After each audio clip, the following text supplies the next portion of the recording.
Welcome to the Real Board Loft. I'm Trev Forman. Today we have real team rider Cody Craig with us, and we're going to talk a little bit about the Christenson Ultra Tracker. Cody, let's talk a little bit about your board here, the Ultra Tracker. What size is the Ultra Tracker that you were riding? I did the Ultra Tracker in a 7.4. It's it's wide enough. It's 21 inches wide and 2 3/4. So a good paddler, mid-length, clean-looking board. It's got some great lines. For those of you that don't know about the Ultra Tracker, it's following in the footsteps of the original square-tailed flat tracker and then the round, kind of the rounded squash flat tracker 2.0.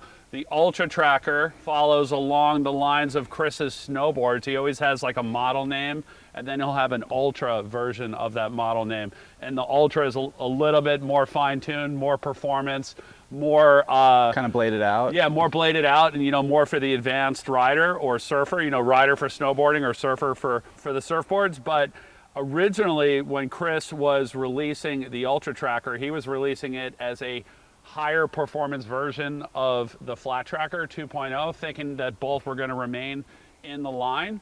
And what ended up happening is the more people that rode the Ultra, the more people kept saying it's actually not that hard to ride. The low volume, it takes you a few sessions to get used to. Like the first time that you get on the board and start paddling it, you're like, whoa, this thing has no volume at all. But once you find the balance point and once you're paddling that thing through the water and using the length of the board for paddling and also to get you into waves, it actually becomes quite a bit easier to surf, and the performance compared to the 2.0 flat tracker is definitely noticeable. That being from how thinned out the board is, how thin the nose is, how thin the tail is, and the rails. It ends up not just being a board that you just sort of trim and go straight, but a board that you could really lay into some hard aggressive turns on it. So Cody, let's talk about the range that you use this board in. Kind of what were the smallest waves that you surfed it in, and then on the other side the biggest? Smallest waves, I would say probably the other day was like 2 foot, 2 to 3 foot, and wasn't expecting much, but I got some great little turns out of it, and got a little tube and everything. So I was expecting it to be more of a big wave board or like mid-size, 4 to 6 foot and possibly in the 8 foot range. Right. And it actually worked really well in the smaller, kind of fun stuff. So I was impressed how versatile it was. And I agree with you, like you said, paddling it at first, it did feel low volume for what the size was, but as you get used to it, I feel like you're able to, find the balance point and place it in the pocket a lot better. Let's look at the low volume of this board, and I think, showing it to the camera this way, you can see how thin the board gets in the ends. You're looking at the tail, where you're putting your fingers around, how thin that is out the back of the board. And your foot is right here over the fin, so. Yeah, you can see where you've been standing on it. You really have a nice bladey rail, you're expecting almost like a longboard turn, but it really turns more like a short, in between like a shortboard, right, and a gun or something. So. And then also there's basically a step deck, actually a lot like your Martinson, right? Your longer board that you surf. A mini. Yeah, but going down, you can see the volume of the board, the thickness of the board really taper down forward to this real logo here, and you look at the nose and it is just absolutely bladed out, and what that's doing is taking the swing weight out of just like it does on step deck longboards, right? Taking the swing weight out of the board. Also, I think on a lot of Chris's boards, you get a really good play off of this upturned rail up in the nose of the board. You're able to make those steeper drops. And it just kind of slides right into the curve of the wave. And I wouldn't even doubt that this thing is actually, with how thin it is, that it's actually bending into the curve of the wave. Yeah, no, there's definitely some flex going on.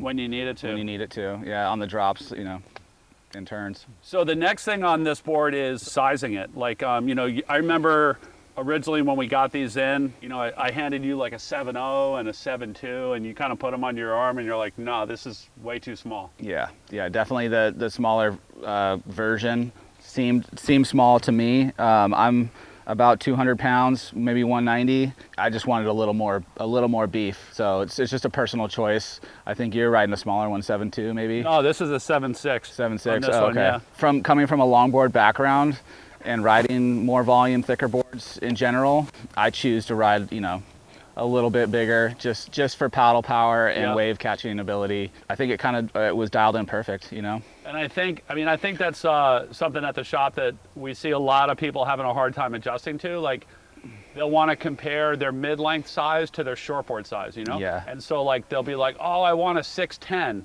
because in their head, like a 6'10" shortboard, they're like, I don't want to go any bigger than a 6'10". It's kind of ingrained you know, in like there. you know, because like a 6'10" or a 7-foot shortboard is a gigantic shortboard. You know, it has some sort of like, well, first of all, it would be like a whale ship. It'd be, you know, wide. Well, in their mind, they're thinking it's a gun and it has to be a big wave board, just kind of ingrained in. But that's not true. You know what I mean? So you kind of have to change your thought process a bit. Yeah. So the ultras, we're seeing the ultras from 6'10" up to about 8'0", maybe even a little bit bigger sometimes. And you know, the 6'10s and the 7'0s they're small boards, you know, for this style of board. Absolutely. I don't think it's a bad idea going an inch or two bigger than you think you should. Yeah, because you're never gonna, with that step deck, you know, foiled out nose and like how reduced volume is the board everywhere, it definitely feels a lot smaller than the length would indicate. So I'm holding this board this way right now, and the reason being is just to like check out the outline of the board and like, you know,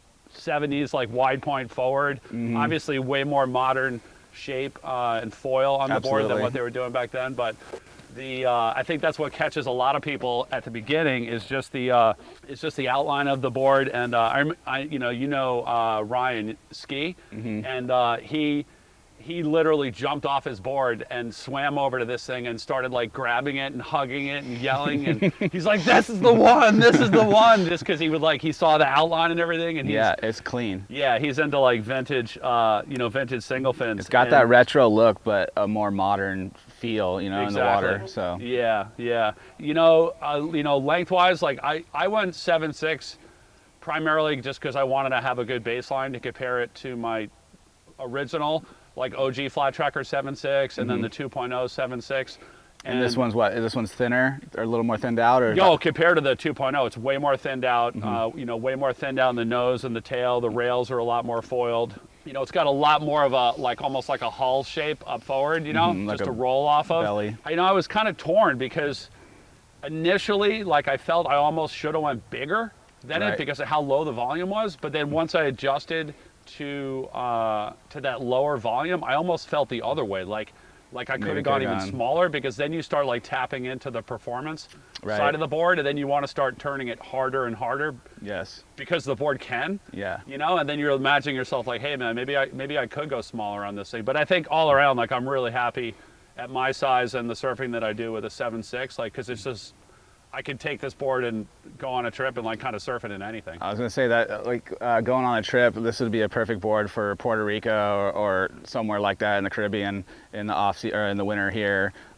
just because it's a wave catcher and it's bladey enough to handle, you know, those type of waves. Right. Good surf. Good surf. It can ride the tube.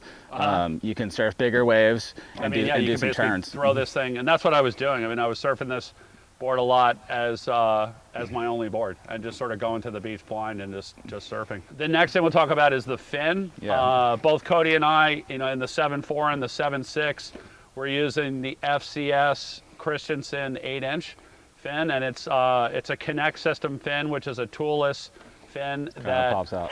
FCS produces, and it's really nice for a single fin board like this. Because it allows you to play around with the fin placement at the beach or even in the water. I did it in the water the other day. You could be like, you could be, you know, in standing deep water, or you could be on the outside waiting for a set and just hit the back of the fin, move it around, and dial in that performance of the board. Obviously, further forward is going to make the board looser. And so on those really small days, like, you could just hammer it all the way to the front of the box. Yeah, it's really fast. As you start noticing that the board's getting too loose or a little bit skittish or even spinning out, that's when you start. Yeah, that's when you start sliding it further back until you get a nice connected feel. And then on the big days, even going a little bit back of center, just to get the board really locked in. Yeah. So yeah, that's an FCS Christenson 8, and they make these fins from 7.5 all the way to 10. 7.5 works really nice, like on the 6.10 and the 7.0. Yeah. For lighter weight surfers, Emily, one of our team riders down in Puerto Rico, she has a 7.0, in this board, and she rides the 7.5 fin like this.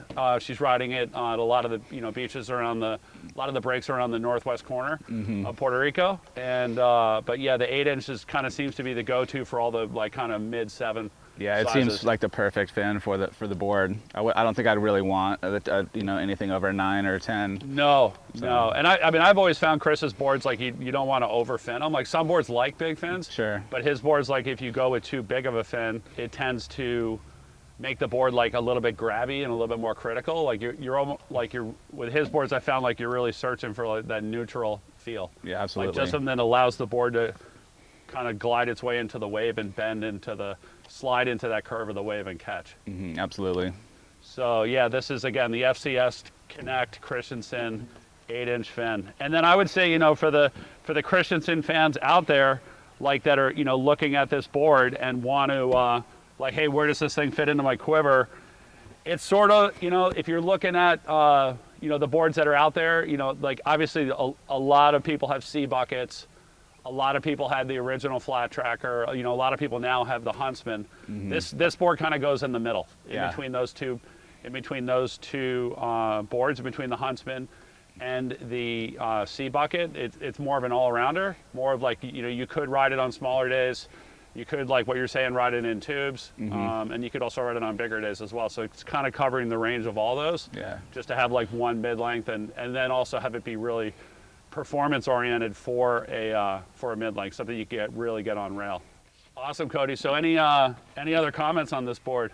I just want to see what it can do. Like we're thinking about going to the lighthouse and trying some more kind of point break down the line surf. And so I really want to try it in that type of surf. I've done it in the smaller beach break, small stuff. I've done it in the bigger kind of outside bomby stuff. So I kind of want to see what it can do in the kind of reeling point break style wave. So yeah, I can't wait to see you on this thing in good waves. I've had a bunch of really fun sessions like at that size here around the shop, and it's a blast, man. The thing is it just gets into the wave going so fast, and you're just covering so much ground. It kind of feels like I would probably say the best analogy for it is it feels like a big mountain powder board. Yes. It feels like one of the old school like longer snowboards that you would like ride like when it's bottomless powder. It does feel like you're snowboarding in the bigger surf. I caught some sessions out here behind the shop, when I first got it, and it was really dreamy and just really smooth. And like, once again, if it was a tube, you could still like stall and pull into it. You know what I mean? Yeah. But you're drawing really clean lines too. So that's what I like about it. It kind of slowed down your shortboard surfing to like a more of a glidey kind of powdery type surf. Exactly. Awesome, Cody. Well, hey, thank you so much for joining us.